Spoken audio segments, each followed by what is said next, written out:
Hey everyone, Radhe Radhe. कैसे हैं आप सब लोग? आई होप आप लोग बहुत अच्छे होंगे। मैं भी एकदम ठीक हूँ। आप लोगों को दिख ही रहा है कि मैं ठीक ठाक हूँ।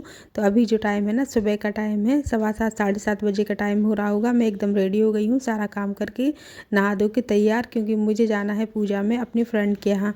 तो उसके यहाँ सुहागनों की पूजा है, तो उसी के लिए मैं जल्दी जल्दी से काम करके और तैयार हुई हूँ और बस अब मैं निकलूँगी। तो अभी आपको मौसम बताऊँ तो मौसम बहुत ज़्यादा ठंडा है, एकदम ठंडा है। अभी धूप तो निकली नहीं है, तो हवा बहुत तेज़ लग रही थी जाते हुए, लेकिन पास में ही घर है तो कोई दिक्कत की बात नहीं है। हम लोग मतलब मेरी जेठानी को भी आना था, तो पहले मैं आ गई थी, उसके बाद वो आई थी, तो हम लोग पहुंच गए। और वहाँ पर है ना, जब गए तो पूजा की तैयारी लगभग हो चुकी थी। ये देखिए यहाँ पर जो है प्रसाद निकाला जा रहा है। और ये जो सुहागले है ना, दही और पेड़े वाली सुहागले हैं। जो संकटा माता की सुहागलें होती हैं ना, तो दही पेड़े वाली ये सुहागलें हैं, तो उसी की तैयारी चल रही है। तो तैयारी तो सारी हो चुकी थी और अभी यहाँ पर दही और पेड़े के जो है दोना लगाए जा रहे थे, जो कि सबको दिए जाते हैं।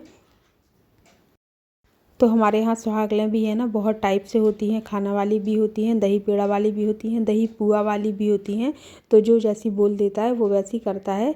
तो यहाँ पर देखिए, मैंने जो है ना यहाँ पर हल्दी लगा ली थी। हल्दी लगाने के बाद यहाँ पर मैं लगा लूँगी महावर। तो ये देखिए, महावर भी मैंने लगा लिया था। तो बस पूजा करने के लिए रेडी हो गए हैं, क्योंकि हल्दी महावर के बिना तो पूजा होती ही नहीं है। और ये है टीका, जो कि सुहागलों में लगता है। हल्दी और जो है सिंदूर का टीका लगता है, तो बस वो भी ले लिया है। और अब एक एक करके सबको टीका भी लगाया जाएगा। तो बस यही तैयारी होती है सुहागलों की, और सबके यहाँ अलग अलग तरीके से होती है। तो हमारे यहाँ कुछ इस तरीके से होती है। तो यहाँ पर देखिए, अभी जो है ना, मैं आई थी किचन में, तो किचन में जो है तैयारी चल रही थी कुछ, मतलब चाय वगैरह की भी। तो मेरी फ्रेंड है ना, वो यहाँ पर कर रही थी और मैं कुछ बोलने आई थी उससे। पता नहीं क्या बोलने आई थी वो, मुझे याद नहीं है, पर मैं कुछ बोलने आई थी। तो यहाँ पर वो भी रेडी हो चुकी है। और ये देखिए, यहाँ पर अब आ गई हैं मेरी जेठानी जी भी। तो बस हम लोग ज़्यादा लोग नहीं थे, 7 लोगों की ही सुहाग लें थी। और यहाँ पर मैं टीका लगाने के लिए हल्दी में थोड़ा सा पानी मिला रही हूँ, जिससे कि उसको लगा पाएँ।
तो ये देखिए, टीका लग चुका है कुछ इस तरीके से। तो ऐसा ही टीका सुहागलों में लगता है। कई लोग एक ही बिंदी बस रख लेते हैं तो भी चल जाता है, लेकिन जो प्रॉपर टीका है वो ऐसा ही लगता है। और यहाँ पर ये देखिए, मैडम जी अपने हाथ से लगा रही हैं आईने में देखकर। इनको किसी से नहीं लगवाना था, तो खुद ही लगा रही थी। तो ये देखिए, हम सबको लग चुका है टीका, और अब इसके बाद पूजा हो जाएगी शुरू।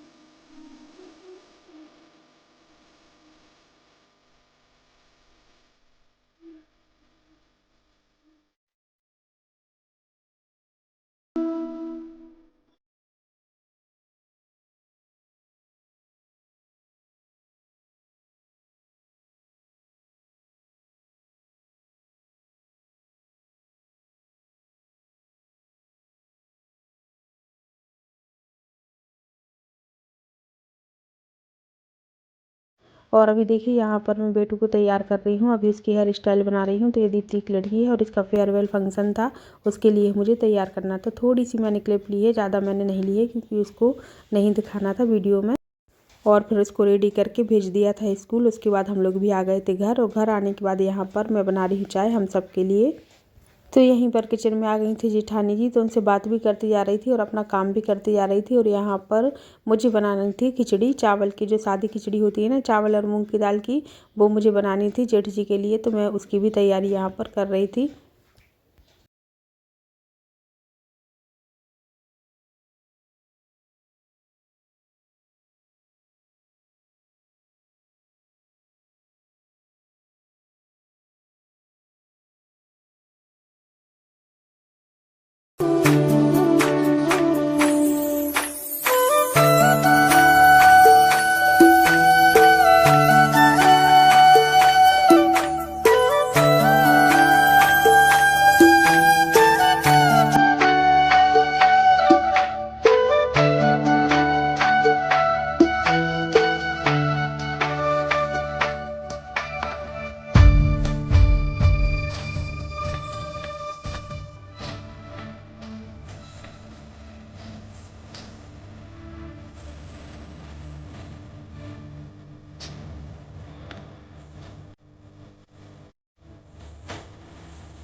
तो खिचड़ी मैंने छौंक दी है, कुकर लगा दिया है, और जब तक खिचड़ी होगी तब तक हम लोग यहाँ पर चाय पियेंगे सब लोग एक साथ।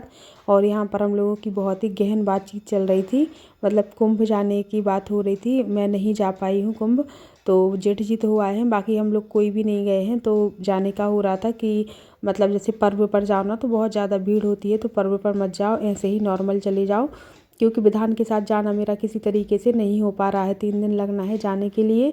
तो लेकर जाओ तब भी वहाँ पर दिक्कत है, और घर छोड़ कर जाओ तब भी दिक्कत है, क्योंकि कभी रहा नहीं है तो छोड़ने का भी मतलब नहीं है कि उसको छोड़ के चले जाओ। तो बस इसलिए जाना नहीं हो पाया है। तो हम सब लोगों की आजकल यही बातचीत चलती रहती है कि कैसे जाएँ, क्या करें। मन तो यही होता है कि पर्व पर चले जाएँ और डुबकी लगाएँ संगम में जाके, लेकिन ये बिल्कुल भी पॉसिबल नहीं हो पा रहा है क्योंकि बच्चों के साथ नहीं बनता। और अभी भीड़ का तो आपको पता ही है कि भीड़ कितनी ज़्यादा हुई थी, लोगों की जान तक चली गई है। तो इसलिए है ना, बहुत ज़्यादा मन डरता भी है इस चीज़ को लेके, और बच्चों के साथ तो बहुत ज़्यादा डर लगता है। तो इसलिए आजकल हम लोग मिलते हैं ना तो यही बातचीत होती रहती है। और ये देखिए यहाँ पर मैं एक साड़ी बता रही थी, और ये साड़ी मेरी नहीं है, मेरी फ्रेंड की है जो तैयार करवानी थी। तैयार करवाने को देनी थी, तो मेरे पास रखी थी। तो मैं अपनी जेठानी जी को बता रही थी, इसका कलर डिज़ाइन हम लोगों को बहुत अच्छा लग रहा था, कपड़ा भी बहुत कम्फर्ट है, तो वही मैं इनको दिखा रही थी। और साथ ही साथ बातचीत हम लोगों की कुंभ की ही चल रही थी, मतलब दिमाग में चल रहा है कि जाना है, पर अब कैसे जाएं ये पता नहीं है। तो खैर होता ही है कि अब हर सभी कोई जा रहे हैं और 150 साल में ये मौका आया है, तो सबको लग रहा है कि किसी ना किसी तरीके से पहुंच ही जाएं। पर्व पे ना पहुंचे तो ऐसे ही पहुंच जाएं कैसे भी करके, लेकिन वहाँ पर हम लोग जाएं और उनकी जो है साधु संतों की जो रज है वो हमें मिल जाए, बस यही मन में लग रहा है। अब देखते हैं कैसा क्या होता है। सोच तो काफ़ी रहे हैं, पर जाना तो उनके हिसाब से ही होगा, भगवान जी के हिसाब से होगा। वो बुलाएंगे तो ज़रूर जा पाएंगे। तो देखिए खिचड़ी बन चुकी थी, तो यहाँ पर जेठ जी खा रहे हैं। और हमारे यहाँ सब लोग बहुत सिंपल खाना खाते हैं, कोई ज़्यादा तामझाम नहीं होता है, और उनको खिचड़ी बहुत पसंद है। उसके बाद हम लोगों का बन गया था फलाहार, क्योंकि सुहागरात थी तो हम लोगों को करना था फलाहार, तो वो भी बन चुका था। तो बस यहाँ पर खाना पीना भी चल रहा था, साथ में बातचीत भी चल रही थी, और साथ ही साथ चल रहे थे टीवी में पुराने गाने, जो कि मुझे बहुत ज़्यादा पसंद है। मैं वीडियो भी ज़्यादातर पुराने गानों पर ही बनाती हूँ, जो रील्स वगैरह बनती है वो मेरी पुराने गानों पर ही बनती हैं। और मेरे जेठ जी को भी पुराने गाने बहुत ज़्यादा पसंद हैं, तो बस वो चल रहे थे। तो चलिए अब आपको हम मिलते हैं नेक्स्ट वीडियो में, तब तक के लिए राधे राधे।